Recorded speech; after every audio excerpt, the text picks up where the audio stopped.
안녕하세요. 저는 제 사연을 이곳에 말하기 힘들었는데 지금은 편하게 말할 수 있을 것 같네요. 현재는 남들처럼 평범한 삶을 보내고 있지만 어렸을 때는 그렇지 못했습니다. 저는 학교폭력의 피해자였거든요. 저는 학창시절 악연이라고 생각하던 그 애를 성인이 되어 기가 막힌 인연으로 얽혀 다시 만나게 될 줄은 몰랐습니다. 저는 지금부터 자기 입장만 생각하고 자기 위주로 모든 것을 생각하는 못돼 처먹은 제 친구 얘기를 해볼까 합니다. 더 기가 막힌 것은 이것이 제 시누이가 될 뻔한 얘기를 지금부터 해보겠습니다. 이 얘기를 하기 위해서는 일단 학교 얘기 먼저 시작을 해야겠네요. 저는 그 시누이가 될 뻔한 친구와는 중고등학교 친구였습니다. 저희는 중학교를 시골에서 다녔는데 그때만 해도 저희는 절친 정도는 아니었고 그냥 얼굴만 아는 정도의 사이였습니다. 그 친구는 중학교 때에는 그냥 평범한 친구였던 걸로 기억이 됩니다. 그렇게 저희는 중학교를 졸업하고 고등학교를 시내에서 다니게 되었는데 그때 저희 부모님께서 더 이상 농사 짓는 거 힘들다고 하시면서 시골 땅을 팔아 시내로 이사를 가게 되었습니다. 그래서 저는 자취를 하지 않고 편하게 집에서 고등학교를 다닐 수 있었어요. 그 친구는 형편이 좋지 않아 자취를 하지 못하고 시골에서 시내까지 힘들게 통학을 하는 것 같았습니다.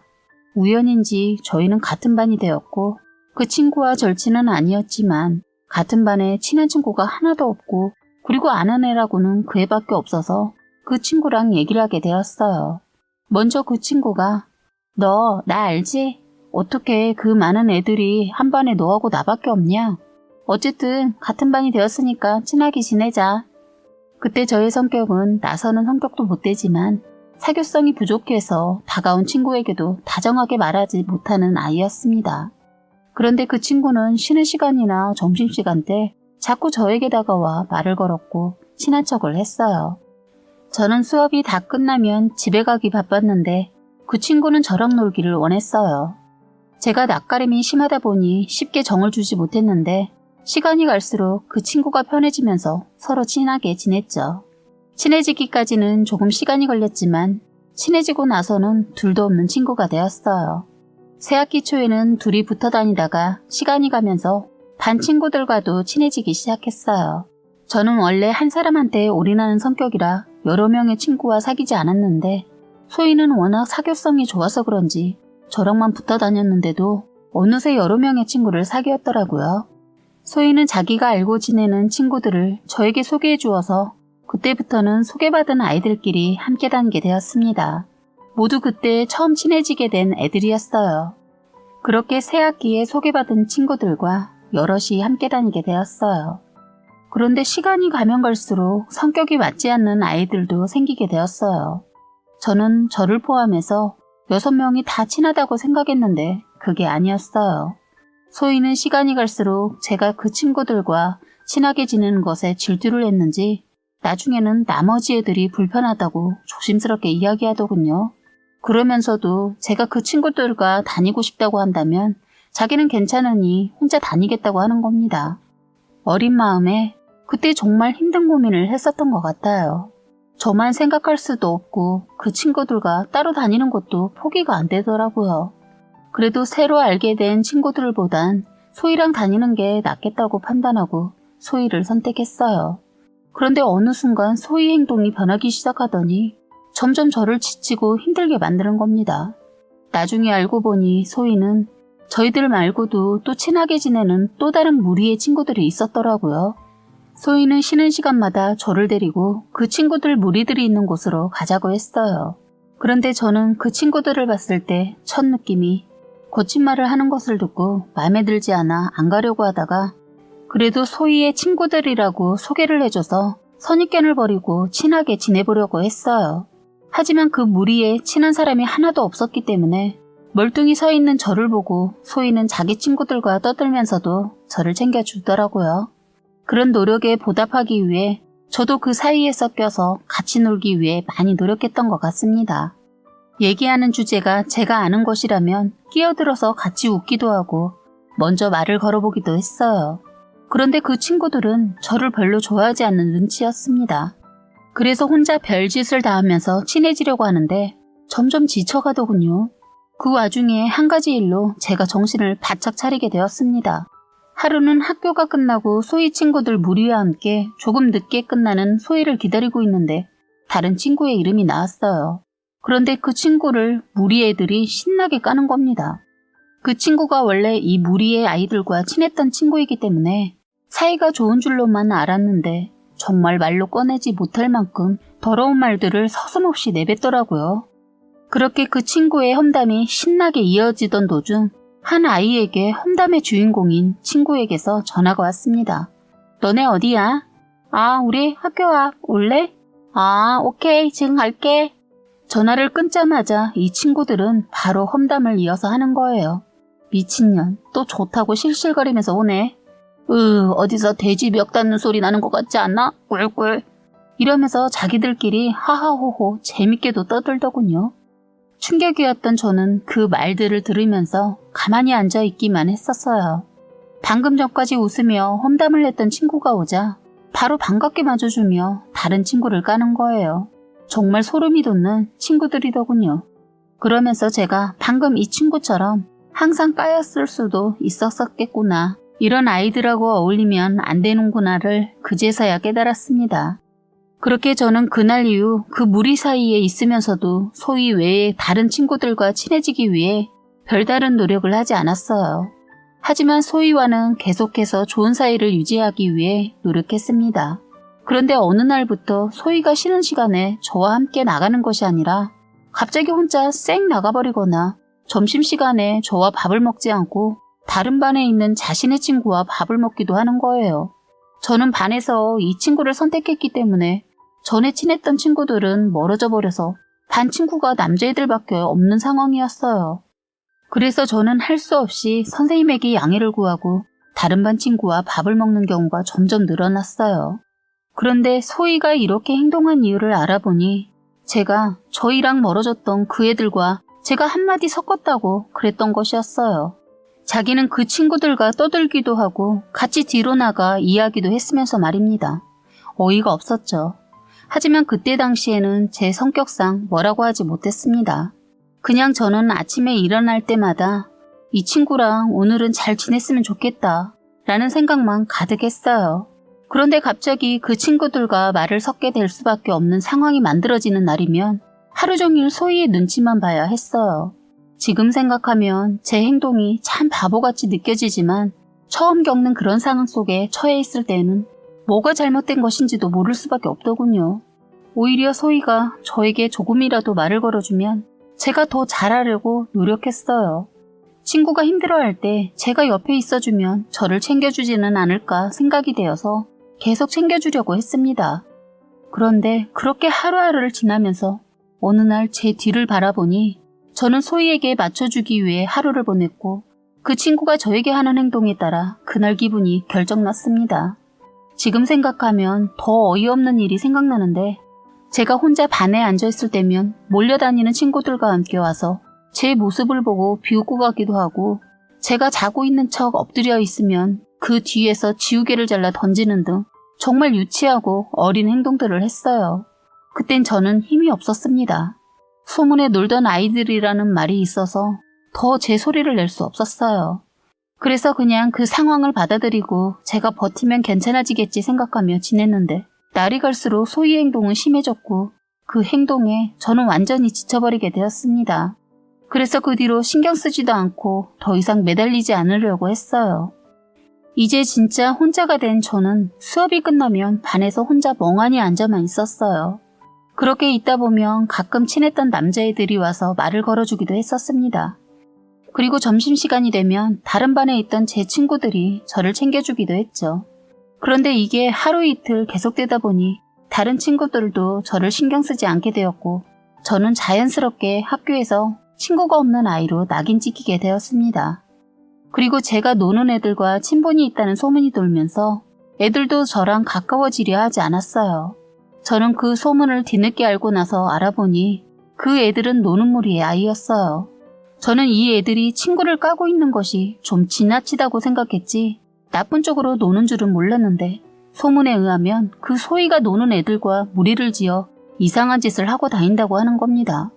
설마 하고 알아보니 다른 학교 선배들이랑 담배 피우고 술 먹고 다닌다는 소문이 퍼졌더라고요. 저는 그래도 제가 봤던 소희는 전혀 그런 아이가 아닌 것 같아서 주위에서 들리는 소문을 무시했었습니다. 그런데 학교에서 이 사실을 알고 조사가 들어갔고 끝내는 정학을 당하게 되면서 그 소문이 사실인 것을 알게 되었어요. 정학까지 당한 결정적인 것은 남자 선배라는 오빠들이랑 밤늦은 시간에 공원에서 술 먹는 것을 학생 주임 선생님한테 들켜서 정학을 먹은 거였어요. 이렇다 보니 저에게 다가왔던 애들도 그 소문이 돌기 시작하자 제가 그 애들과 어울린 적이 있었다는 것을 알고는 저와 엮이지 않으려고 하는 애들이 더 많았어요. 저도 크게 신경이 쓰여 마음을 열지 않아서 그런지 다른 친구들과 사귀기 정말 힘들었는데 2학년으로 올라가면서 한 친구가 먼저 다가와 주었어요. 그래서 밥 정도는 같이 먹을 수 있는 친구를 사귀게 되었어요. 그러면서 아픔을 겪은 것을 서서히 잊게 되었어요. 그런데 소희가 다시 학교에 나오면서 제가 다른 미정이란 친구와 친하게 다닌다는 것을 보고 질투를 하기 시작했어요. 그러면서 자기가 노는 친구들과 같이 놀자고 하더군요. 저는 싫다고 확실하게 제 의사를 전달했어요. 다시 예전처럼 혼자 지내고 싶지 않았기 때문에 제가 먼저 선을 확실하게 그었습니다. 그러자 그 이후로 소희는 저에게 자꾸 시비를 걸고 싸늘하게 대했어요. 이유 같지 않은 이유로 저를 괴롭혔지요. 한 번은 보충 수업이 끝나자 자기랑 얘기를 하자고 해서 저도 그날은 결판을 내려야겠다는 결심을 하고 그 자리에 나갔습니다. 그런데 그 자리엔 소희 말고도 그때 그 친구들과 남자 2명도 있었어요. 저는 순간 무서웠습니다. 느낌이 좋지 않았기 때문입니다. 저는 그날 미정이랑만 친하게 지내고 자기랑은 어울리고 싶지 않다고 했다는 이유 하나로 그 무리들에게 집단 구타를 당했습니다. 소희는 자취를 하게 됐다고 하면서 자기 자취방으로 저를 불렀습니다. 방에 들어서자 그 자리에서 기절할 뻔했네요. 계획을 하고 저를 불렀는지 신발을 다 감춰두고 방에서 5명이서 저를 기다리고 있었더군요. 이들은 저를 무릎 꿇게 했고 머리를 한 대 2대 쥐어박으면서 소희랑 같이 지내겠다는 말을 하라고 강제로 시켰어요. 저는 끝까지 대답하지 않자 그것들이 갑자기 저를 짓밟더군요. 소희년이 저거 옷을 다 벗겨버리자고 하더라고요. 그때 갑자기 어떤 년이 달려들어 저의 윗옷을 벗기려고 했고 저는 안간 힘을 다해 버텼습니다. 그년 손을 깨물고 달아나려고 하자 다른 년이 제 머리채를 잡아 끌었고 저는 고함을 있는 대로 질렀더니 그 순간 이불을 뒤집어 씌우고 발로 밟더군요. 그때 제 소리를 주인 아저씨가 다행히도 들었는지 방에 들어오게 되어서 저는 구출하게 되었습니다. 제가 운이 좋은 건지 한 년이 밖에 있는 화장실에 갔다 오고 문을 잠그지 않아서 저는 간신히 살아날 수 있었던 거예요. 저는 그 아저씨 덕분에 저희 부모님한테 연락을 해서 병원을 가게 되었고 저희 아버지는 이것들을 경찰에 신고하고 학교에 알려 퇴학을 시켰어요. 그들 중 부모들이 협박을 했지만 통하지 않자 하루에도 몇 번씩 저희 집에 용서를 빌고 찾아왔지만 아버지는 끝까지 용서해주지 않았어요. 그래서 그 애들은 다 퇴학을 당했고 저는 여러 번의 병원 치료와 꽤 오랫동안 상담을 통해 회복을 하게 되었어요. 제가 고등학교를 다 마칠 때까지 저희 아버지는 저의 그림자처럼 늘 곁에 있어 주셨어요. 아버지는 제가 등교를 해서 하교를 할 때까지 제 주변에 계셨어요. 행여나 화장실에서라도 무슨 일이 있을까봐 쉬는 시간에도 학교 주변에 있었습니다. 요즘처럼 휴대폰이 있는 것도 아니었기에 늘 저를 지켜주셨어요. 아버지와 엄마는 저의 은인이십니다. 아버지는 저를 위해 다니던 직장까지 그만두시고 저희 집 생계를 엄마 혼자 감당했기 때문입니다. 저 하나로 인해 그땐 저희 가정이 참 많이 힘들었는데 그때 아버지와 엄마가 계시지 않았다면 저는 이렇게 잘 자라지 못했을 수도 있었을 거예요. 그렇게 고등학교를 졸업하고 대학을 가면서 저는 많이 성장하게 되었어요. 상담도 꾸준히 받으면서 나름 강해졌던 것 같아요. 아버지는 그때 저 스스로를 지킬 수 있는 운동을 권해주셔서 한동안은 아버지와 함께 운동도 배우러 다니고 했네요. 아버지는 제가 대학교 1학년 때까지 함께 하시다가 제가 잘 적응하고 잘 지내는 것을 보고 다시 취직을 하시고 정상적인 생활을 하셨어요. 그러면서 저는 대학 2학년 때부터 혼자 대학 생활을 하게 되었어요. 많이 제 몸 상태가 좋아졌다고 생각했는데 아버지가 곁에 없다고 생각하니까 처음에는 많이 불안했어요. 제가 앓고 있던 대인기피증이나 지금은 많이 흔해지긴 했는데 그때는 그게 공황장애인 줄 몰랐던 공황장애까지 앓고 있었어요. 그래도 제가 움츠리지 않고 세상 밖으로 나올 수 있게 도와주신 저의 아버지를 생각하면 아직도 감사한 마음에 벅차오르네요. 어쨌든 저는 강하게 마음먹고 혼자서 살아보려고 노력했어요. 그러면서 저에게 핑크빛 사랑이 찾아왔어요. 저의 남자친구는 복학한 지 얼마 안 된 오빠였어요. 오빠는 제가 힘들어하는 것을 옆에서 지켜보다가 저에게 손을 내밀어 저를 많이 챙겨준 사람이었어요. 오빠와 저는 서로 통하는 것이 많아서 쉽게 빨리 친해지게 되었고 그러다 연인 사이까지 가게 되었어요. 저는 오빠랑 정식으로 사귀기 전에 오빠를 아버지에게 소개해주고 정식으로 만남도 가졌거든요. 저를 지켜주고 있는 사람이 생겨서 그런지 아버지는 한시름 놓으신 것 같았어요. 그때부터 저도 모르게 아버지보다 오빠에게 더 의지를 했던 것 같네요. 그런데 어느 날 오빠는 아르바이트를 하면서 공부를 했는데 학교를 휴학하고 카페도 그만뒀다는 거예요. 무슨 일인가 하고 걱정을 했는데 취직을 하게 되어서 그랬다고 하더군요. 군대에 있을 때 복학을 할까 직장을 구할까 고민을 했었는데 동생이 일단 복학 먼저 하고 생각하라고 해서 다녔는데 동생의 도움을 받으면서 대학을 다니는 것이 부담이 되었다고 하더군요. 오빠의 학비를 사회생활을 일찍 한 동생이 대주고 있었다고 하더라고요. 오빠는 더 이상은 안 되겠다고 결심하고 다 포기하고 취직을 한 거였어요. 그렇게 해서 저는 또다시 혼자 대학생활을 하게 되었고 오빠는 정수기 만드는 회사에 들어가 열심히 일을 하며 살았어요. 저희는 가끔 시간 내서 만날 수밖에 없었어요. 오빠가 잔업도 하고 특근까지 하다 보니 시간이 없어서 얼굴 보기가 힘들었어요. 저희는 1년 반개월 만났지만 얼굴을 본 건 몇 개월 못 됐어요. 얼굴을 못 봐도 전화통화는 할 수 있었기 때문에 연애가 힘들진 않았습니다. 그리고 열심히 사는 오빠의 모습도 좋아 보였기 때문에 저는 그 사람한테 목매지 않았어요. 그래서 그렇게 오래 연애를 해도 오빠 가족을 만나보질 않았어요. 그런데 오빠가 뜬금없이 자기 동생하고 같이 밥을 먹자고 하는 거예요.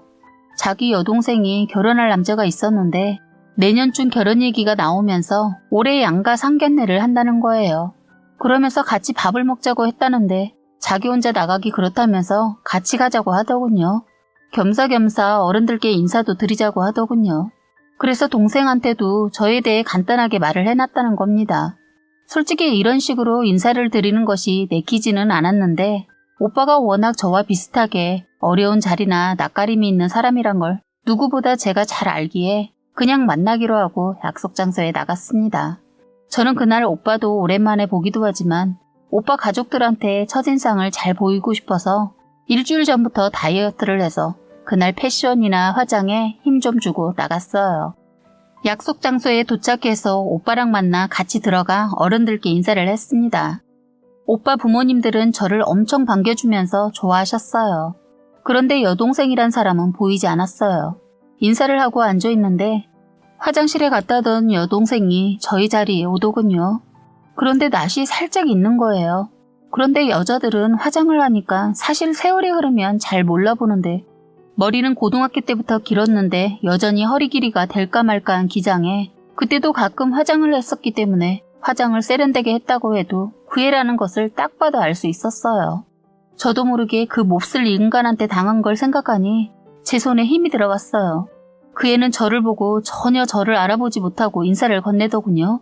그럴만도 한 게 제가 개명을 했고 얼굴은 코와 쌍꺼풀 수술을 해서 그런지 절 몰라보더군요.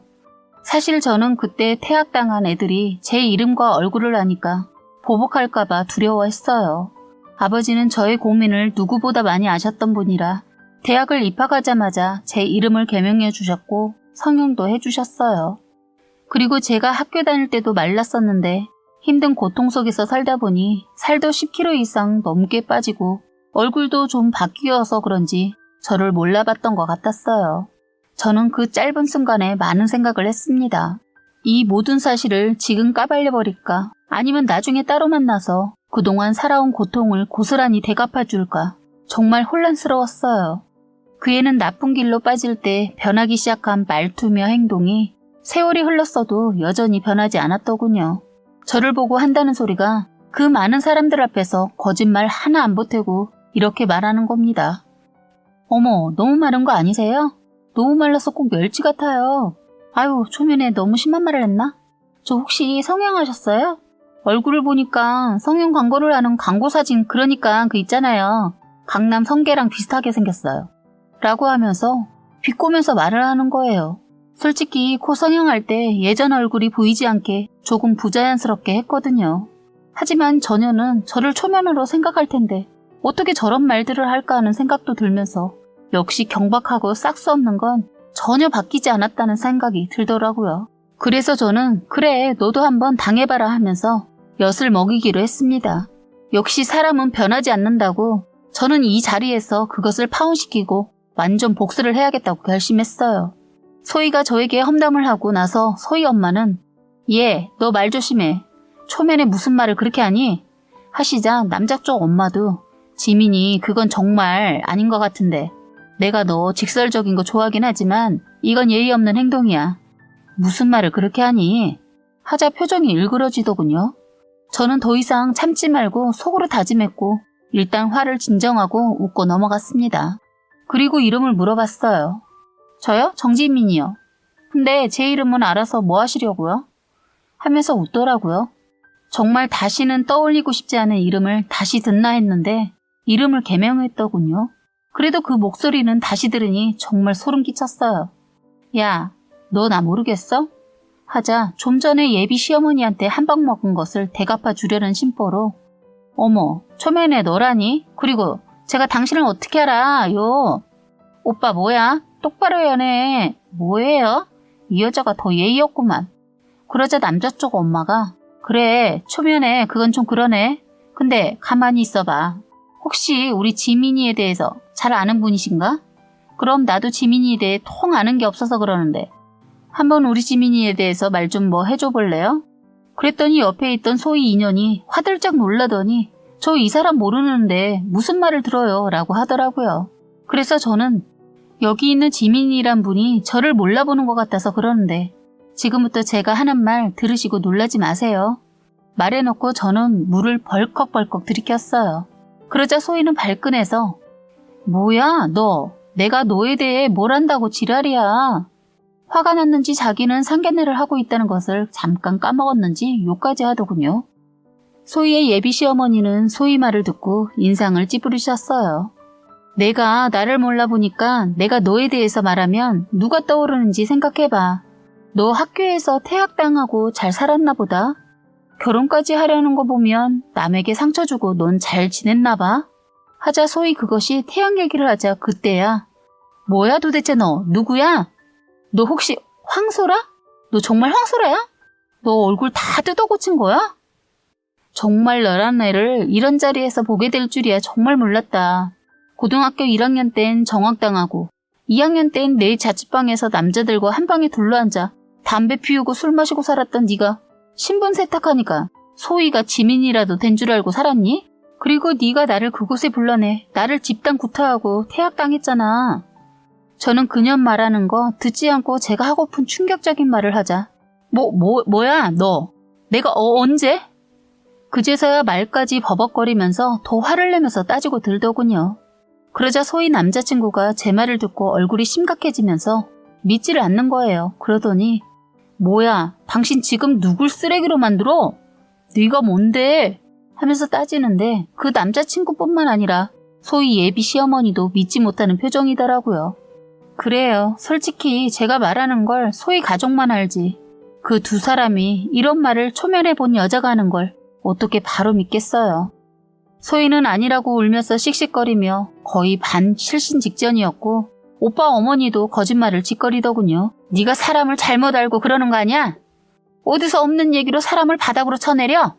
하자 오빠 아버지도 화가 나셔서는 너 이놈 사람 볼 줄도 모르고 저렇게 경우 없이 행동하는 여자를 만나고 다녔어?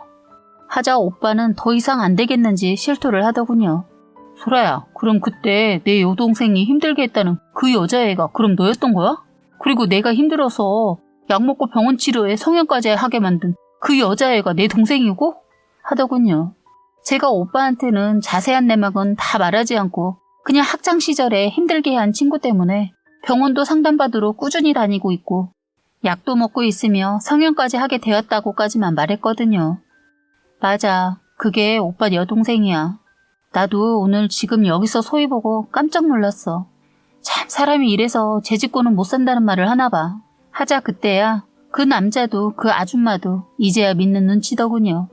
소희 그것은 오빠 지금 뭐 하는 짓이야? 뭐 하냐고. 나 아니라고 하면서 계속 부정을 했어요. 그러자 소희 남자친구가 너 뭐야? 이거 전부 사실이야? 그렇게 내 앞에서는 내숭 떨더니 그러면서 청순한 척은 다 한 거야? 그제서야 소희한테 따지고 들더군요. 그래도 끝까지 소희는 자기야 아니야 나 아니라고 전현이 지금 사람 잘못 보고 저러는 거야 믿어줘 하면서 자기 남자친구 바지가랑이를 잡고 늘어지더군요. 그것을 보고 있는 오빠가 그만해 소희 너도 이제 성인이 되었으니까 너도 어른답게 사과를 먼저 해야 하는 거 아니야? 왜 자꾸 피하려고만 해? 잘못했으면 사과하고 용서를 빌어야지. 너 때문에 고통받는 소라는 생각 안 해? 네가 철없던 시절에 그랬다면 이제는 용서를 빌어야 하는 게 당연한 거야. 왜 이렇게 어리석어? 하자 오빠 아버지가 갑자기 자기 아들의 뺨을 쳤어요. 이 새끼야. 너 하나밖에 없는 동생이 더 소중하지. 저딴 여자 하나 때문에 지금 이런 풍파를 만들어? 저딴 여자가 뭐라고? 아버지 그만하세요. 언제까지 싸고 둘 건데요? 소희가 정신 차리고 열심히 산 거 잘 알아요. 그럼 자기가 한 행동에 대해서도 세월이 흘렀지만 책임을 지고 사과를 해야죠. 하자 오빠 아버지 그러더군요. 아가씨도 그래. 꼭 이래야 했어? 죄송합니다만 저도 이렇게까지는 하고 싶지 않았습니다. 하지만 소희를 보세요. 전혀 미안해하지 않잖아요. 하자 그러더군요. 그럼 이놈하고 헤어질 거요? 대체 뭘 생각하고 이런 거야? 저도 마음 아프지만 그래야 하지 않을까 싶어요. 오빠를 사랑하지만 저도 이런 시누이가 있다면 아무리 사랑해도 헤어지는 게 낫겠어요. 하자. 그렇지 그래야지. 나도 당신 같은 며느리 못 받아들이니까. 말하고 바로 쩔쩔매면서 예비 사돈한테 아이고 애들이 어려서 그럴 수도 있는 것을 이해해 주세요. 다 큰 것이 그걸 가슴에 푼 거 어리석어서 이해 못하고 저러는 겁니다. 사돈 이해하시죠? 누가 사돈이에요? 저희 집안은 대대로 천박한 며느리 들이는 집안 아닙니다. 그러고 보니까 지민이 아니 소희라고 했나요? 저거 학벌도 속이고 다 속인 거 아닙니까?